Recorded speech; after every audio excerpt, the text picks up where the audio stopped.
Iowa lawmakers are working overtime with major unfinished business still on the table. With no final deal on property taxes and no finished state budget, the clock is ticking on the legislative session. It's a messy process. It's a hard process. That's the way our system is set up to be. What has to happen before they can finally gavel out? And what the changes made this week could mean for your tax bill, local services, and state spending. Our plan is a very reasonable step forward that will provide certainty to the taxpayer as well as provide relief. Taxes rise and public service and public safety decline under the bill we are considering today. Plus, Vice President J.D. Vance is coming to Iowa.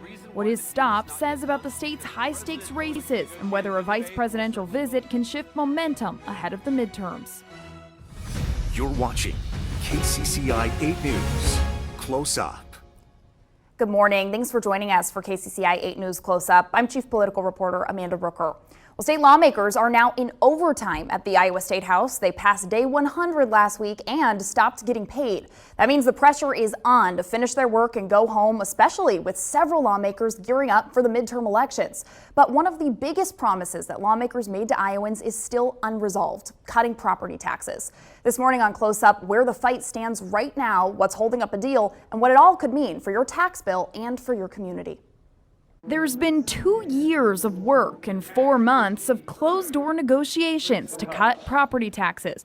The Iowa House and Senate have now each passed their own plans, but still, there's no deal. What is next from here besides just the same thing that negotiations are ongoing?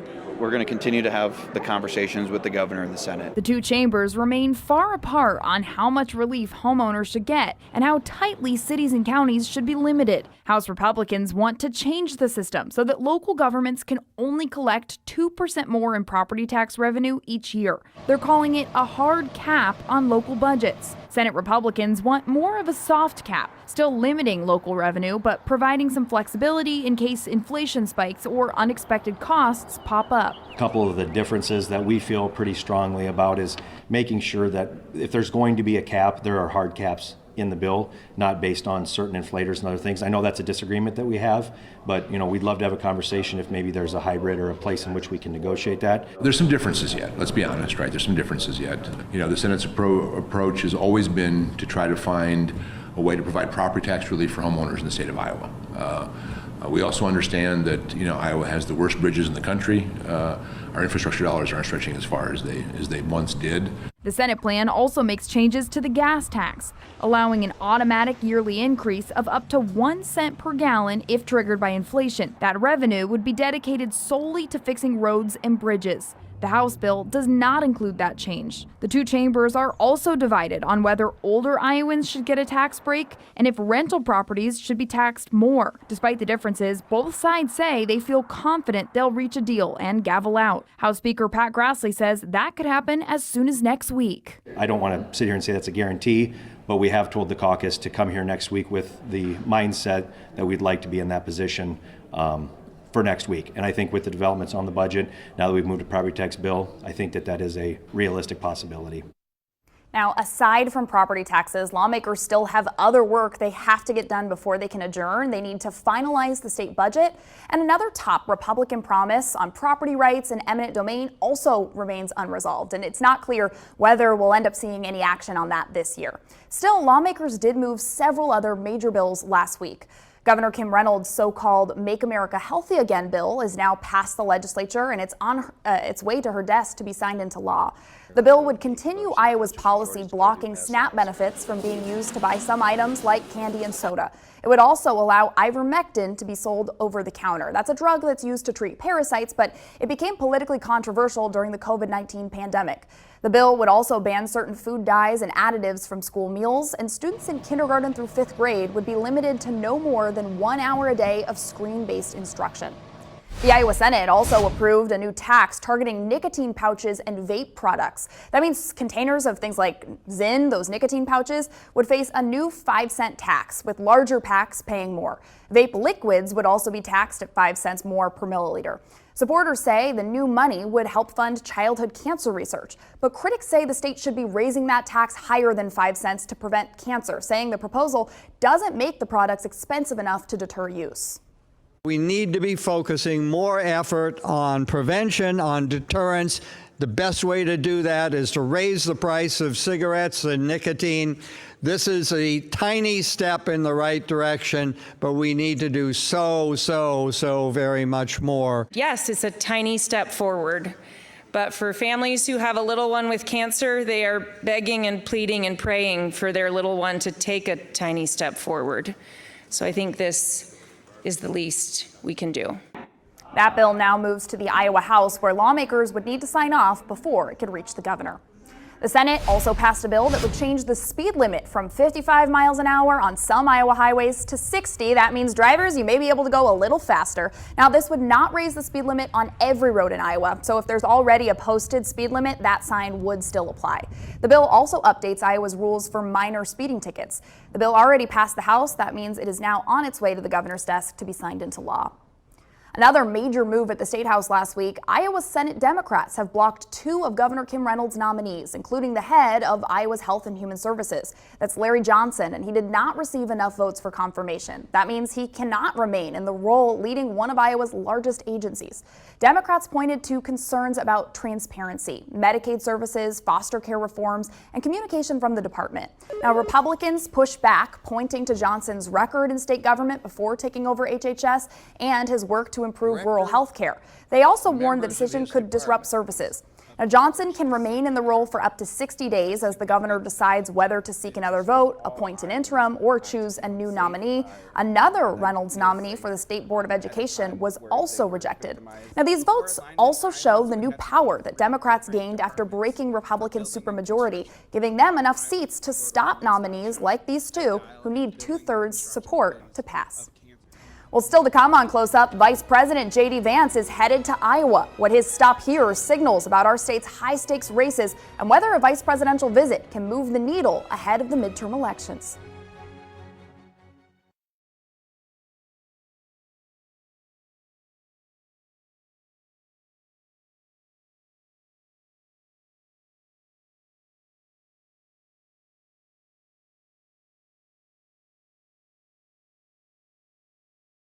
Well, Vice President J.D. Vance is planning to travel to Iowa on Thursday. He will do an event with Turning Point USA at Iowa State University and is also campaigning with Republican Congressman Zach Nunn.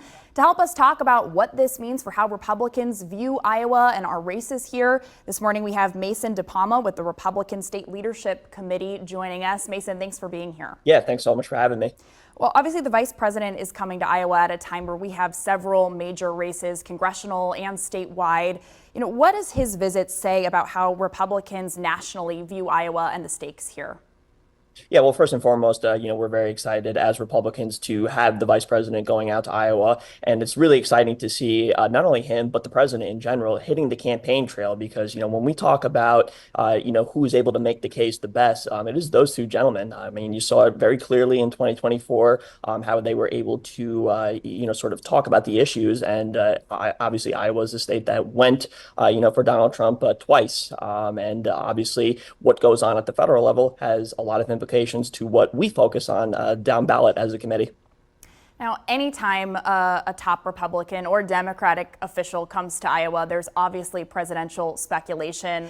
Are Republicans looking, and voters here, are they looking at this trip as purely for the midterms, or is there some presidential potential that he might be exploring stopping in Iowa? Yeah, we're focused on 2026 first and foremost. Before we even start thinking about 2028, we have to do our job this year. And, our job this year, quite frankly, in a state like Iowa is holding, what we have currently under control. At the state level, we have a trifecta, some pretty sizable margins in the House and the Senate under Republican control. So we are focused on keeping those, already strong margins. And honestly, when we take a look at Iowa, at least from where we stand, is the perfect example to where, when we're trying to get Republicans elected elsewhere, we always say, take a look at Iowa, take a look at what they're doing. When it comes to affordability, for example, cutting property taxes, cutting income taxes. These are things that obviously are, part of the Republican policy playbook. And Iowa has trended reliably Republican the past several election cycles. However, there's a lot of conversation about Democrats potentially having momentum to flip some seats. So as Republicans are looking at Iowa, how much do you see Iowa as a state where Republicans can continue to grow and build on their advantages? Or is there concern about having to defend, what Republicans have built here, potentially, chipping away this election cycle? Yeah, look, first and foremost, I mean, we have to approach this year and every year, quite frankly, as, you can't take anything for granted. So, we're talking about, the strong Republican majorities, in Iowa, both at the federal and at the state level, but we cannot take our eye off the ball here because, like you just stated, the Democrats are taking a look at Iowa. They are feeling very bullish. They think that they have a lot of momentum. They're probably going to dump a lot of money into Iowa in, hopes to, steal a couple of congressional seats, steal a couple of state legislative seats. So we as Republicans, we have to keep our eye on the ball here. Now, if Republicans were to lose, a Senate seat or some U.S. House seats in Iowa, how much would that impact, President Donald Trump's ability to get the last pieces of his vision through Congress? Yeah, I mean, take a look at what the margin is in the House of Representatives right now. It is very thin. Okay, so, we are in a spot, honestly, where we cannot afford to lose any seats. So, the implications of something like that, and I hate dealing with hypotheticals, but, that it would not be a good situation. The Democrats here, the messaging that we have heard from them is a lot of like a message of change. You mentioned that Republicans have the trifecta in Iowa right now. If Iowans are looking for wanting more, money in their pockets, wanting things to be more affordable, the Democrats are able to say they would bring kind of a message of change. With Trump not on the ballot this year, how does sending his vice president here, how does he kind of message against, what Democrats are able to say? Yeah, well, first and foremost, I would challenge my Democrat friends to, when they talk about affordability, what is the plan? There is no plan, okay? At least for Republicans, in the one big beautiful bill, okay, that we just passed, and with those tax cuts, $3,400 is the average amount that each taxpayer saves. Okay, so when we talk about putting money back into people's pockets, that's a perfect example. What I mentioned before in terms of cutting income tax at the state level, that's another perfect example. So again, I would challenge my Democrat friends, to actually portray, what is the path forward in terms of actually addressing affordability. You can't just say the word and then, not expect to expand on it. Now, we're still ahead of the June primary. There's still a ways to go till November. Should Iowans expect to see some more big Republican names, coming out here trying to campaign some of the other, congressional districts or the Senate or the governor? I think so, because again, going back to, why the vice president and the president, are visiting Iowa, those are two people that know how to make the case. Again, going back to 2024, you saw them out on the campaign trail. People really do respond, to hearing, what that agenda is coming from them directly. So, J.D. Vance is the perfect mouthpiece, essentially, when it comes to talking about Republican policies. He knows how to make the case. Again, we saw it in this past election cycle in 2024 to where, he was able to paint that compare and contrast very clearly, and it resulted in wins up and down the ticket for Republicans. So we want to replicate that. And again, we know that this year in a midterm election year, it is going to be an uphill battle. However, we do feel that, we still control the issues. People do trust us more when it comes to, issues that like we're talking about right now on the economy, on crime, and we just have to remind folks. Well, Mason, thank you so much for joining us this morning. We appreciate it. Yeah, I really appreciate your time. Thank you so much. And Close Up, we'll be right back after this break. Stay with us.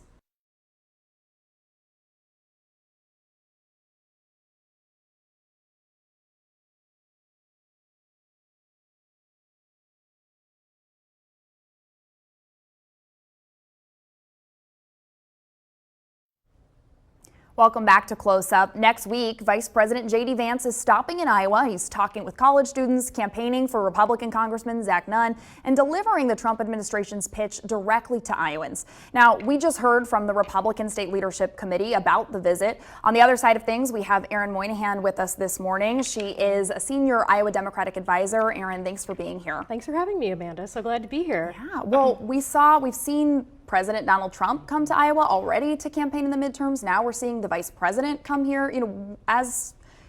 What does that tell you about how seriously Republicans are taking Iowa this cycle?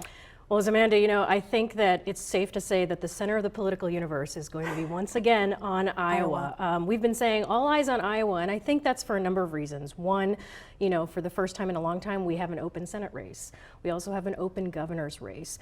And we're also seeing 3 competitive congressional races shaping up. And I've been saying for a while that I think for Democrats to really focus on Iowa and to succeed, the path to majority in the U.S. House is really going to run through Iowa. And Republicans are taking notice of that. And so I think that's why you're seeing these surrogates come on the Republican side. And I will say that I think on the Democratic side, we're going to see some more surrogates come in as well. As you know, the state fair time is a great time for people to come and visit Iowa. So I think it's going to be a very interesting next couple months, and we're not even at the primary yet. Yeah, absolutely. When you think about how Democrats are approaching this cycle, obviously Democrats haven't done well in the past couple of cycles, but this is one where Democrats feel like they have some more momentum. What potentially are Democrats thinking about doing differently to be competitive at a statewide level this year? Well, I think it's a couple things. I think first it starts with the fact that we really have a strong ticket. I know we're not through the primary yet, and there's still some things shaping out, especially on the Senate race, but we're seeing a lot of younger people and sort of a new generation of leadership really step up and run. And I also think that we're sort of changing the way Democrats are going to sort of run in Iowa.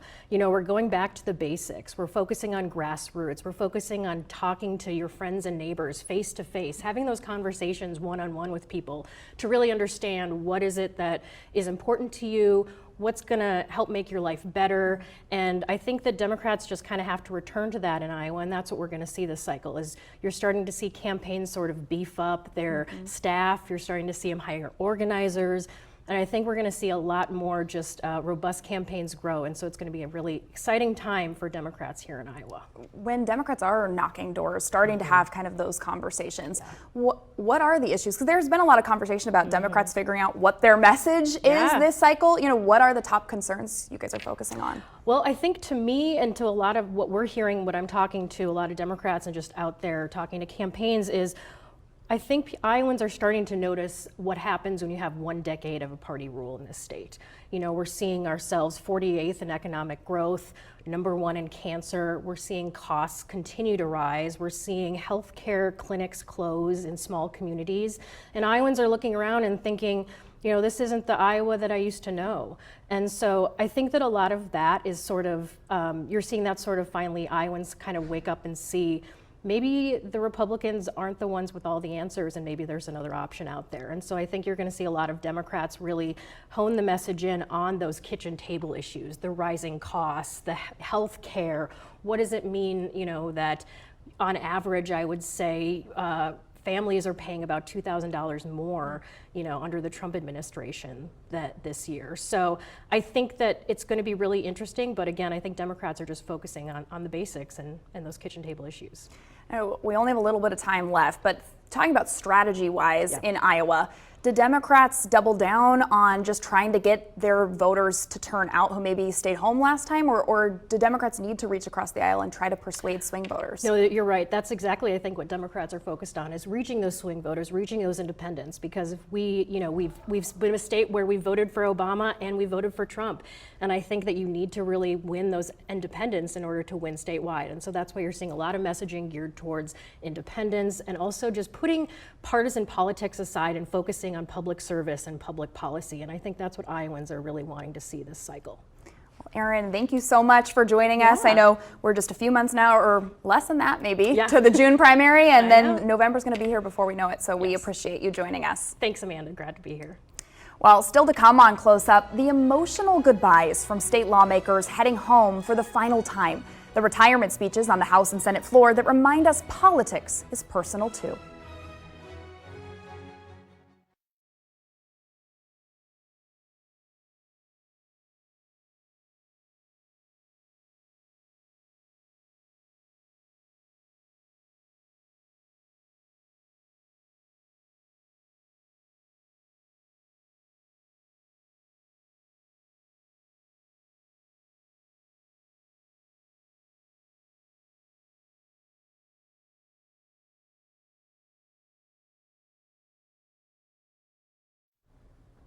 Welcome back to Close Up. As the legislative session winds down, the Iowa State House can feel a little bit like the last week of school. There's reflection, gratitude, people thinking about what they've learned and what they want to leave behind. We often show you the clashes between Republicans and Democrats, but in the speeches from lawmakers who are retiring this year, we're seeing something different, the human side of public service. Real personal moments across the aisle as lawmakers open up about family sacrifices, health struggles, unlikely friendships, and the people who made the State House feel like a second home. The Iowa State House is known for debate and division. But as some lawmakers step to the microphone for a final time, their retirement speeches offer a rare glimpse at the human side of public service. Saying goodbye is never easy. It never is. Republican State Senator Ken Rosenboom leaving after 14 years. His final message, listen more, work together more, represent people, not extremes. Republicans and Democrats working together in a bipartisan manner for the betterment of all of Iowa. We should not be reflecting the extremes of our respective parties. We can all do better. Iowans deserve it. One of the year's most emotional moments came from Jack Whitfer as he prepares to step away. The former Senate Majority Leader battling a brain tumor diagnosis, trying to thank colleagues who stood by him. Thank you again for your friendship, your support, your words of encouragement. It really does make a difference. So keep up the good work. This is important work that we do here. Tearful tributes, also filled with deep respect across party lines, like Democrats praising Republican Senator Julian Garrett, who's also away receiving cancer treatment. We were as exact polar opposites, but sometimes those become people you admire the most because they're like you in the sense they don't quit. I do miss him this year. I haven't had a good really fight. You guys are nothing compared to Julian. Laughter on the floor because sometimes the fiercest opponents know each other best. Democratic Senator Bill Dotzler's retirement also brought bipartisan praise. You have a passion for your family. Your mom is so blessed that you take such good care of her.